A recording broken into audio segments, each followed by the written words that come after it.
Siapa lagi kalau salah pilih? Oke, terakhir kepada Mario Teguh. Iya, maaf saya baru ikut Bang Hotman. Ya. Bang Hotman ini bicara sebagai seorang ayah, bukan sebagai seorang pengajar, sebagai seorang ayah. Saya sekarang bicara sebagai seorang ayah, terharu melihat muka dari anak yang culun ini. Karena saya juga pernah menyikat anggota DPR gara-gara tidak mengakui anaknya. Ya, saya sangat terharu kalau anak tidak diakui. Oke, apalagi saya melihat 7 tahun kehidupan keluarga mereka sangat harmonis dengan foto-foto dirangkul di apa. Oke, pertanyaan saya kepada Mario Teguh, saya sebagai seorang ayah nih. Berapa honor saudara setahun setiap membawa acara super? Mari kita taruhan, saya bayar honor saudara setahun kalau Anda bisa memenangkan berdebat dengan saya dan di hadapan media. Ya, nggak usah capek-capek datang tiap malam. Begitu saya kalah sama Mario Teguh mengenai soal cara dia mengatasi, ini loh, topiknya adalah apakah bijaksana caranya Mario Teguh mengatasi pada saat seorang anak yang 7 tahun dipangku sama dia mengatakan bahwa dia anak kandungnya Mario Teguh. Apakah bijaksana seorang motivator mengatasi persoalan ini dengan istrinya membuat laporan polisi, mensomasi pembawa acara? Maka sekali lagi, kalau Anda seorang motivator, kalau seorang Anda pintar, kalau Anda orang jujur, berapa honor Anda 5 tahun? Jangan setahun deh, 5 tahun sebagai pembawa acara. Aku siapkan. Mari bertarung dengan saya soal kejujuran. Dengan kata-kata Anda ini, ya. Termasuk kuasa hukumnya juga ikut, ya. Daripada capek-capek membawa acara begitu, ya, mendingan langsung bertaruh sama saya. Saya akan jam-jamnya langsung bayar dia kalau saya kalah berdebat soal topiknya. Bijaksanakah seorang motivator mengatasi persoalan pada saat seorang anak mengaku anak kandungnya dengan penuh akte kelahiran, dengan mensomasi sana sini, bahkan membiarkan istri yang dikawini yang kedua membuat laporan polisi. Itu kira-kira. Kalau Anda laki-laki, hadapi kami berdebat, terutama saya. Kalau Anda tidak berani, tolong jangan lagi naik panggung sebagai seorang motivator. Ini hanya seorang pengacara kok yang mau dilawan. Tapi saya kejujuran karena saya sangat mencintai anak. Oke? Kira-kira begitu. Mas Dedi, Tapi saya kenal dengan Diswina. Ini yang Anda nggak tahu. Diswina telepon saya. Malam-malam telepon. Om, kenapa jadi begini? Kok jadi begini? Ibu saya, Om, siang. Kan ibu saya nggak diambil dari jalan, Om. Coba. Sedih nggak coba? Ibu saya tuh nggak diambil dari jalan, Om. Ini saya ngomongnya malah nangis. Saya 7 tahun, Om, digendong.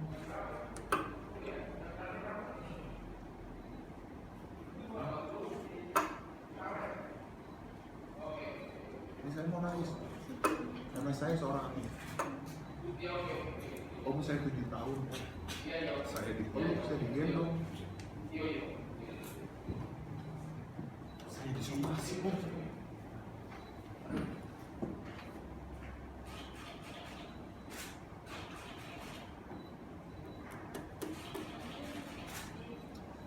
Jadi komunikasi terakhir kapan dengan istri? sampai yang saya telepon, beliau sering telepon terakhir itu. Pantas ya sih anak belum dimasuk anak kandungan, pantas ya sih seorang yang pernah digendong itu bisa melakukan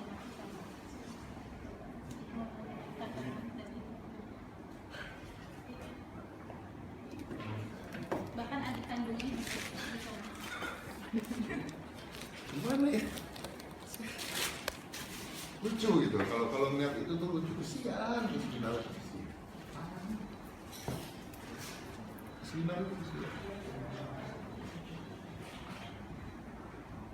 mau anaknya atau bukan.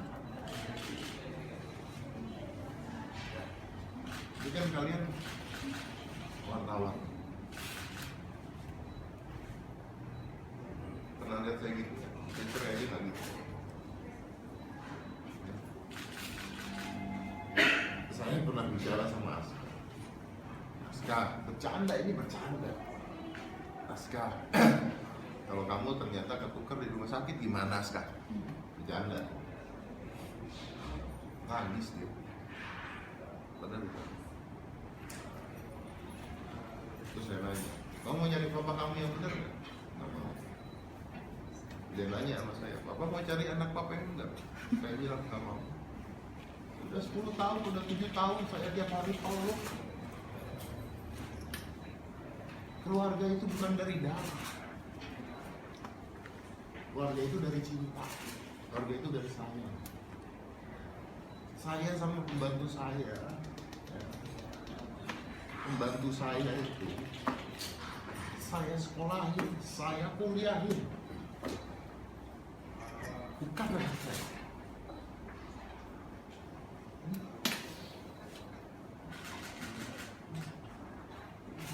Apakah begitu cara seorang motivator? Kalaupun bukan anak, ini deh, kalian nilai deh, masyarakat nilai deh, pantas tidak? Pantas tidak? Itu aja. Saya sedih gitu. Bukan karena saya sedih, bukan karena saya disomasi, saya sedih menerima telepon seorang si Iswinar.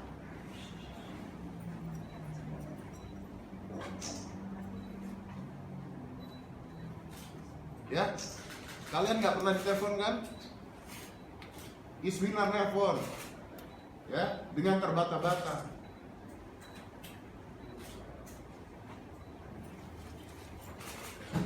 Iswinar telepon dengan terbata-bata saya.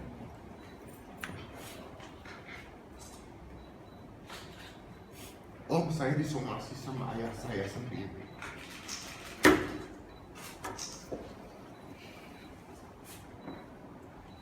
Saya nggak punya apa-apa, Om.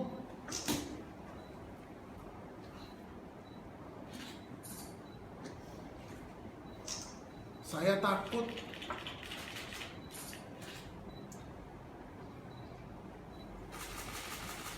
Beliau orang hebat. Saya siapa, Om?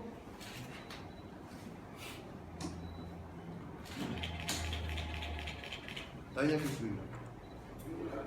Saya bilang, Iswinar, kamu gak usah takut. Kamu anaknya atau bukan anaknya? Saya belain. Ini bukan masalah anak atau bukan anak kok. Ini masalah ada perasaan tidak seseorang yang bernama Mario Teguh. Ini pertanyaan loh, bukan tuduhan ya. Ini pertanyaan. Udah, silakan. Update terbaru kondisi ibunya sendiri mungkin mendengar disomasi seperti apa? Ya gimana ya namanya. Yang membuat saya sedih itu adalah kata-kata Iswinar, ibu saya itu bukan diambil di jalan, Om.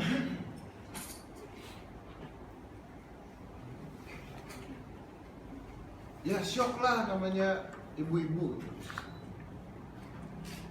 Saya juga kecewa kok, saya kecewa sekali kok. Aduh, demi Tuhan saya tidak mengharapkan adanya kejadian seperti ini, ngomong di depan wartawan. Seperti ini saya nggak harapin. Saya berani pukul-pukulan sama preman. Air mata saya nggak akan keluar. Ya. Tapi kalau udah ada seorang anak mengaku, entah anak atau bukan anak, saya nggak kuat. Saya nggak kuat. Mas, fakta terbarunya kemarin mantan Ibu Aryani itu berbicara bahwa dulu dia juga pernah dilempar setrika. Nah, dari pendengarnya itu mungkin Mas Deddy sendiri menilai Mario Teguh ini seorang yang seperti apa sih setelah ada cerita seperti itu? Gini ya, sebenarnya kan akhirnya keluar cerita dilempar setrika ya. Ceritanya Tahun 90 masih setrikaan ayam nggak sih? Nggak tahu. Ya, berat tuh. Itu kan harus dibuktikan dulu, benar atau tidak. Makanya supaya semuanya clear, ketemu aja bareng. Saya, Bang Horman, Pak Mario Teguh dengan kuasa hukumnya yang Facebooknya terhack tersebut, ya, Kiswinar dengan kuasa hukumnya yang saya kenal baik juga dan ibunya, yuk ketemu, yuk debat di depan media, di depan orang-orang. Karena begini, seseorang public figure harus memiliki tanggung jawab moral terhadap masyarakat. Itu yang harus diingat. Seorang public figure harus punya tanggung jawab moral terhadap masyarakat. Apa yang dikatakan itu diingat oleh masyarakat. Nah sekarang, yuk balikan lagi, buktikan kata-kata Anda yang suci tersebut. Buktikan, saya tidak mengatakan beliau tidak benar.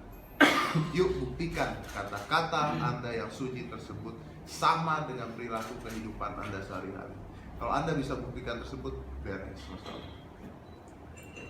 Saya nggak pernah ngomong kata-kata suci, saya nggak pernah ngajarin orang.